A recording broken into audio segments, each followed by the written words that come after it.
Clickasnap boss Tom Oswald and I were having a chat the other day, and we thought it'd be a good idea to do some feedback sessions for Clickasnap members. So this is the first of a series I'm going to be doing twice a month. We'll see how it goes.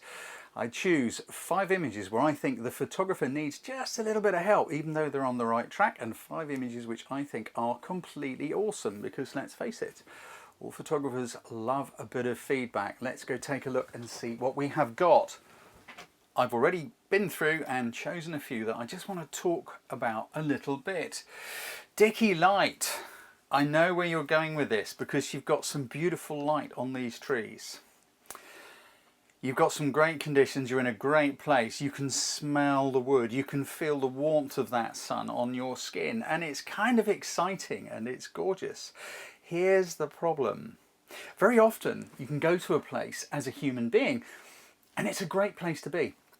But it doesn't necessarily mean it's going to make a great picture, because you're removing a whole pile of senses such as smell, sound, the feel of the air on your skin, the temperature. All those are going away, and all you're left with is the visual. Now you have got some great things going on in here, all these little bits of dappled light on these tree trunks, and I think maybe with a little bit more care, a little bit more attention to seeing what's actually going on, you could probably find something in this place. But as it is, I'm sorry, it doesn't quite hang together.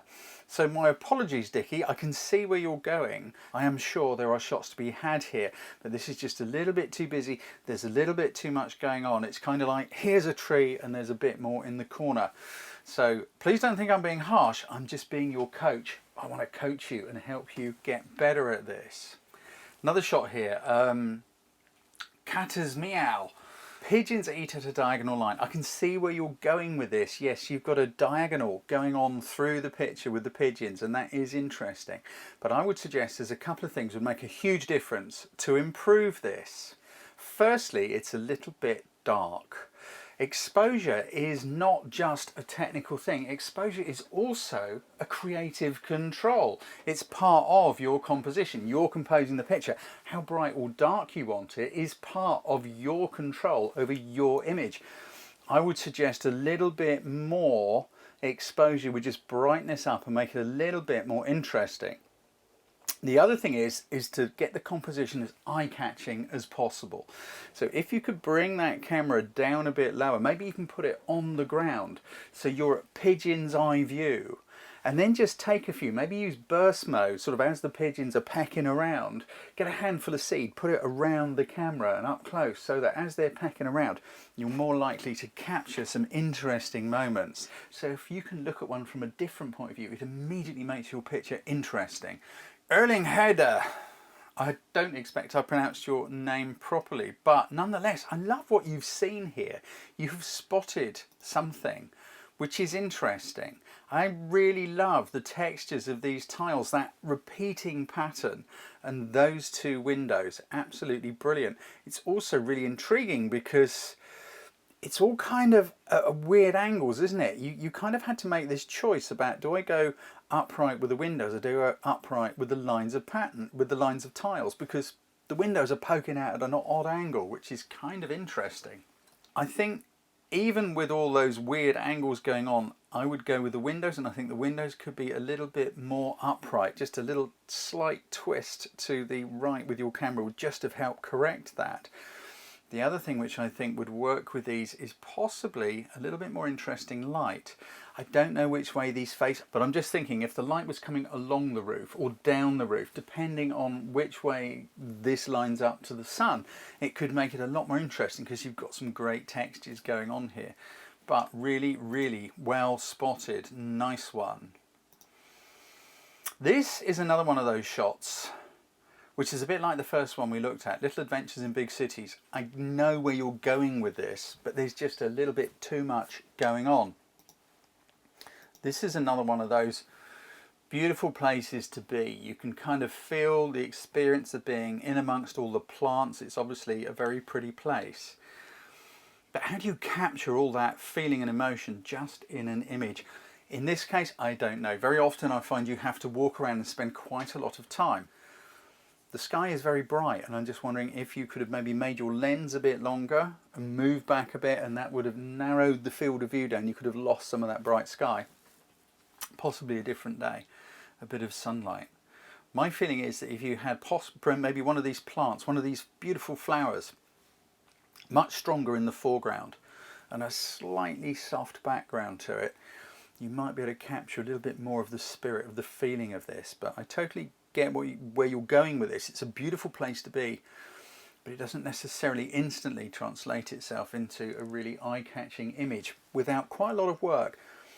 The biggest thing in photography is you, the photographer, and you have to put in the work, moving around, finding different angles, bending your knees. Composition is a dance. You have to learn how to dance with your camera, because it's not a setting, it's not a function, it's nothing technical, it's a you thing. And the great thing about doing composition and learning and upgrading your composition, it's completely free, because it's all down to you. MJ Daly, I like this shot. I do like this shot straight away. I just like it. These sorts of shots I really, really enjoy. Here's my issue. Firstly, it's not quite straight. You see how the camera's at a bit of an angle? That white wall on the left is fine, and I like the windows, the little square windows. But I think if they were vertical and straight, it would make a lot of difference. So finding a location like this, what you'd need to do would be to just look at it and then wait and see what occurs within that location. So you pre-visualize the picture, you look at this scene, you look at this location, you get yourself ready for something to happen in it. And it may happen, it may not. You might be there all morning and not get a great shot. On the other hand, could happen in an instant. This is one of those things. Concentrate on the shot you want to take rather than concentrating on taking as many shots as possible. Because something else that I think would work well here with that graffiti, if you either moved back a bit or widened the angle of your lens, shorten that zoom, if you could have captured those women just to the right of the girl blowing bubbles, it would have been much more eye-catching and told more of a story, because she'd be blowing the bubbles over their heads. And I think that would have worked really, really well. But well spotted. I love street photography, and this is a really good example, a good way to go. A little bit more time, be patient, hang around a bit, watch what people are doing, watch the behaviour. Get the camera level as well. These things are all really important. And also get your exposure ready so that when somebody walks into that shot and you have got a great moment, click, you've got it. You're not suddenly going, oh, hang on a minute, and fiddling around because you were looking at something else, wondering about photographing a different subject perhaps. So that's my coaching for you guys. Let's go and have a look at some images which I have just kind of picked out of here, mostly off the recently uploaded, the popular uploads page on the homepage. And I just think they're really rather beautiful. Quiet Achiever, you have got a quiet name and a quiet picture here, and I love it. I'm not usually big on movement blur, but you've done this so well. It's just great. It's a journey, isn't it? The picture is simple, and that is why it works. There's a little hint of colour going on in the sky. None of these colours have been pushed. It doesn't look like it's been fiddled with. It looks completely natural. There's a warm evening sort of a glow to the light.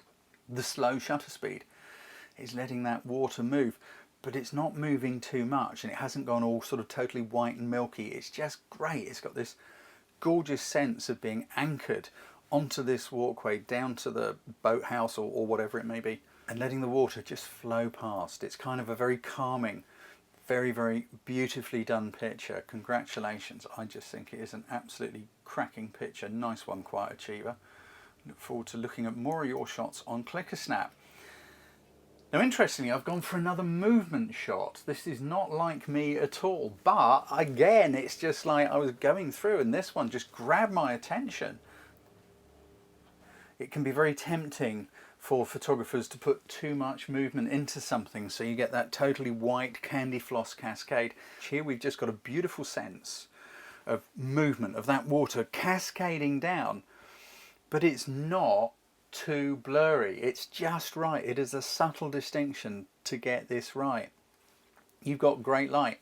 I love the fact that there's little droplets of water going on down in this area here, which is sort of blurred but semi-frozen. They haven't travelled very far, and that just proves that you didn't have the shutter open for ages and ages and ages. Great light, great colours, great cloud. You've been brave. You kind of put the horizon of the shot, if you like, pretty much in the middle, because they say you should never put the horizon in the middle. That is arse. You put the horizon anywhere you want, guys.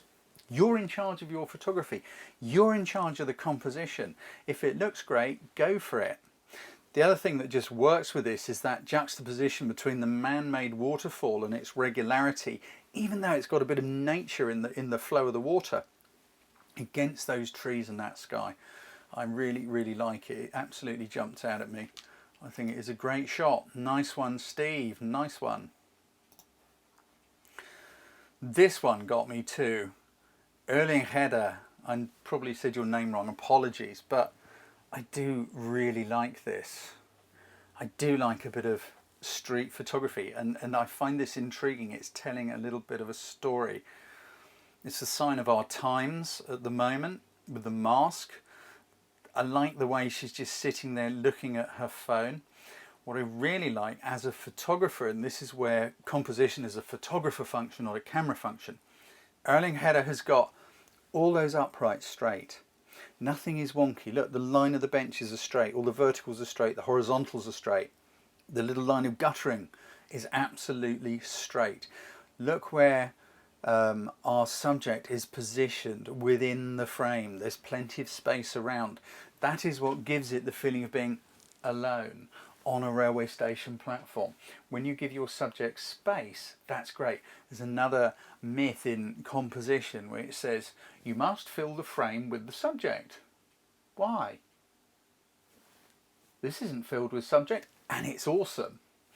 The thing is, sometimes these things work and sometimes they don't. There is no hard and fast rule, because photography is, by definition, a creative thing. I love this shot. I love this little moment of this woman alone, possibly chatting to someone. I can make up all sorts of stories about what's going on and who she is. Erling Peterson, I've just seen it on your little copyright down there. Great job. I love that shot. I really do. This is a completely different sort of a thing, but again, I totally love it. Furic Pro. People often think of portraiture as being, you know, rather staged, sort of looking at the camera, a likeness of someone.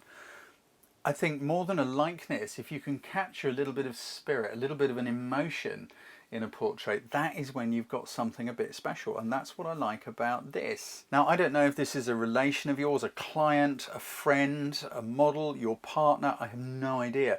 There is fun coming out of this. I get the feeling of like the end of a really great day, you've had a load of fun, you've been shooting pictures, and to me it just works. Look at the positioning in the composition, guys. If you're kind of thinking, well, why does it work? What about that tool shed on the left? That looks like a bit of platform roof or something. It's not 100% level. No, you're right, it isn't. But the thing is, the subject is so strong and so powerful, it still works. Because if you faff around for too long trying to line up and lose things like that roof, you may miss the moment. And in my experience and my thoughts for this sort of photography, you're better to go with that moment when that fun is there. And I also salute you for leaving that bit of roof in there. I think it's a great shot, Furic Pro. Nice one. But this last one here is, I've saved it till last because to me this is just wonderful. I love this shot. Marco Siren photo. Marco Cerone. I don't know where you are. I don't know. Portrait of a smiling fisherman from Ghana. Yes, I get it. What is working here is look at this guy's expression. What is coming out of this? What do you feel when you look at it? You just feel happiness, don't you? So I hitchhiked down through many African countries and I know what African people are like, and this captures the spirit. Great use of depth of field. Now, Marco obviously knows what he's doing. Those of you that are going, okay, so why and how did... He's got his lens a tiny bit longer, and that's kind of excluding some clutter from the side. You make your lens longer, it's like going like that. You can lose stuff out the side. Just do that now in the living room. You'll see what I mean. You can exclude stuff out from the sides a bit. is using a wide aperture and a slightly longer lens, not massive, we're not talking a big old telephoto, and it is separating the subject, this guy, from the background. Look at the composition. Look how it's in the corner. Look, it's kind of leaning over in the corner down this angle here, isn't it? And it works because it's eye-catching. It's not just average. When we look at someone, we look at them in the middle of our field of view. I look you in the eyes, you're in the middle. My brain filters out all the stuff that's going on above you and round the sides and all the rest of it. With a photo, you can't do that. Composition is a dance. It's the choreography of composition. I have a whole webinar about it. Google it. Come have a look. Come join in. It is a dance which you have to do by moving, twisting, angling. And that is what makes your composition work. It's just a slightly different way of looking at the subject, because when your brain sees someone in the middle, like we normally do, the brain goes, yawn, you're boring me, I've seen it all before.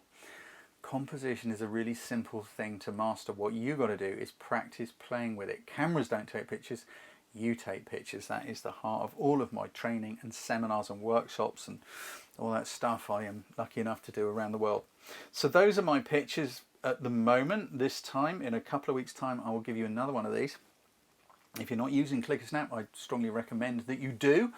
It's a really great platform. I do believe it will become a force for good in the world for photographers in many ways, which I'm not going to go into here. And things are changing and evolving and growing. Take care, be well. I hope you enjoyed that bit of feedback, and I look forward to seeing you on another one fairly soon.